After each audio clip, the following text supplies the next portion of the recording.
Let's demonstrate how to blend a dart using the Curve Blending tool. Select the dart and the surrounding sections. Quick step entry of L is for matching the dart legs. Drag a line from one leg to the other. Right-click to start the blending. Blend the curve by dragging the black line. Press the Keep button or the Enter key to finish.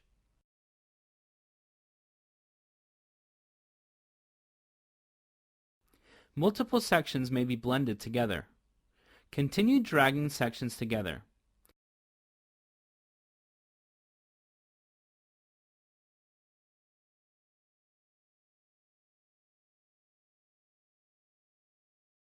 When all the blending sections are dragged together, right-click to start blending.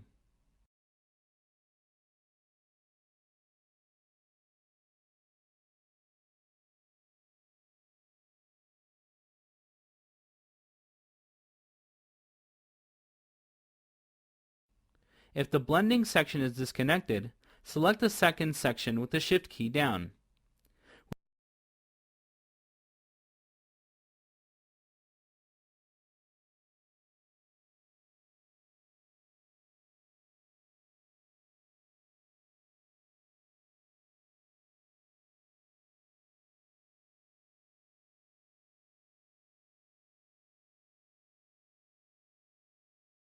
We want to demonstrate how to adjust the distance between two sections.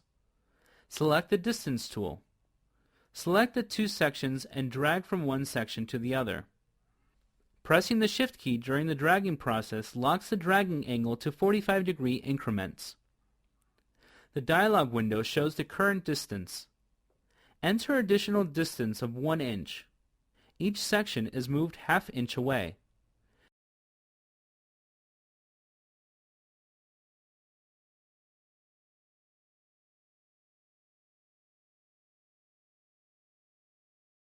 Negative distance brings the two sections closer. The same tool can be used between 2 points. It also works between a point and a section.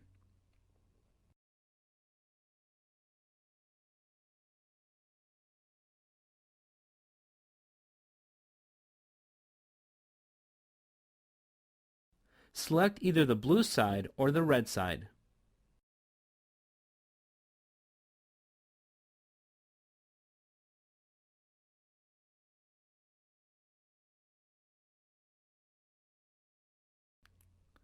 Select the Ruffle Sharing tool. Using the Shift key to accumulate selections, select both ends of the section to be divided and spread. Click on an endpoint of either side to initiate the function. The click side is where the fanning out occurs.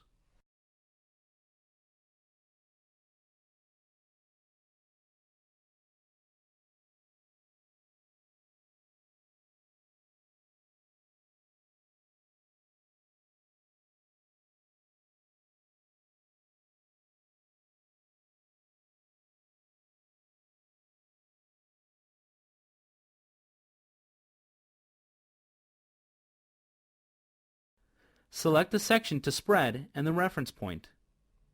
Use the Shift key to accumulate selections. Click on an endpoint of the section to initiate the function. The click side is where the fanning out occurs.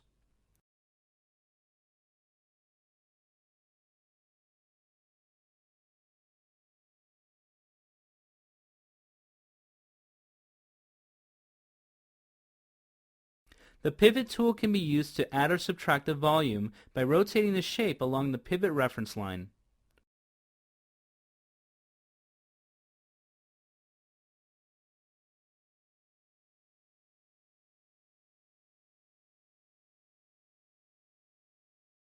Select the pivot point first and then the spread point. The 2 points define the pivot reference line. Then, left-click either side of the blue spread point to decide the rotating side. Enter the rotation amount in either distance or angle.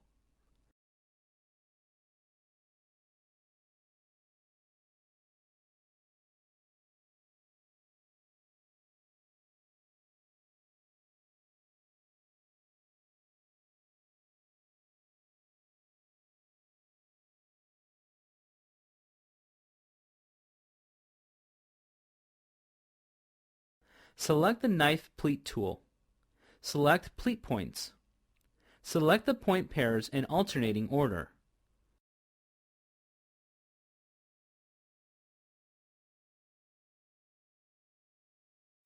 Left-click either side of the blue points to decide the pleat's folding direction.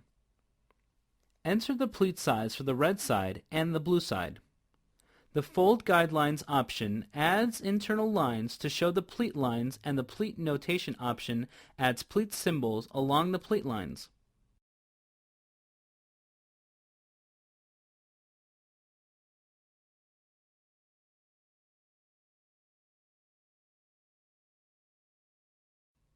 There is an alternate method. Select two opposing sections and left-click one end of the either side. Which end decides the pleat's fold direction. Enter the number of pleats. Enter the pleat amount.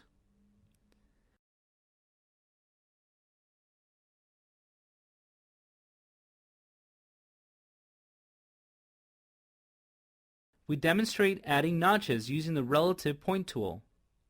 Select the notch section and Ctrl-C to copy the section's perimeter length. Left-click the line to add a new notch. The closest point from the click location is the reference point. The copied distance value is already in the entry field. Select the point type. A notch is added on the line at equal distance.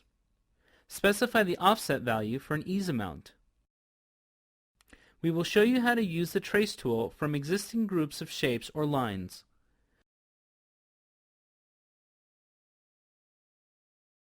With the trace tool, select lines in a sequence.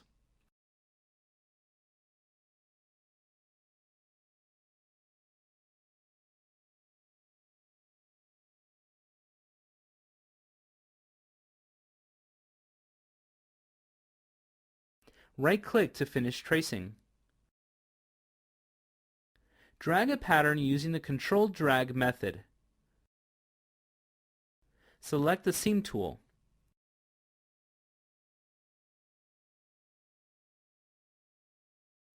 Using the Quick Step method, enter the seam amount.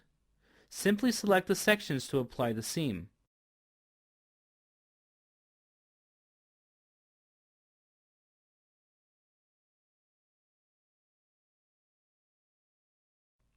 Click Empty Space to clear the Quick Step entry.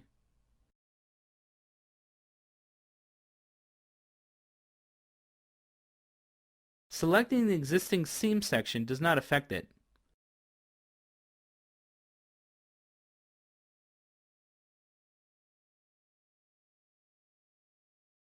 A Quick Step entry of N with the seam amount adds notches to its seam corners. Zoom in using the Control Spacebar Drag Box method.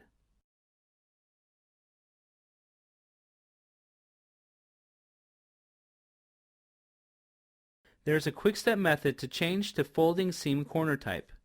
Enter F and click the Fold Sewing line.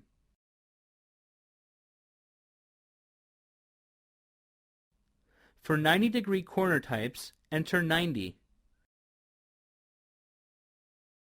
Click the sewing line to change the corner type.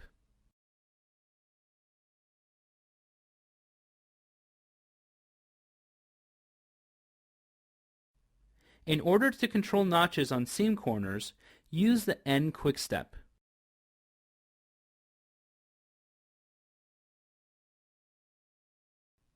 The second click toggles the notch setting.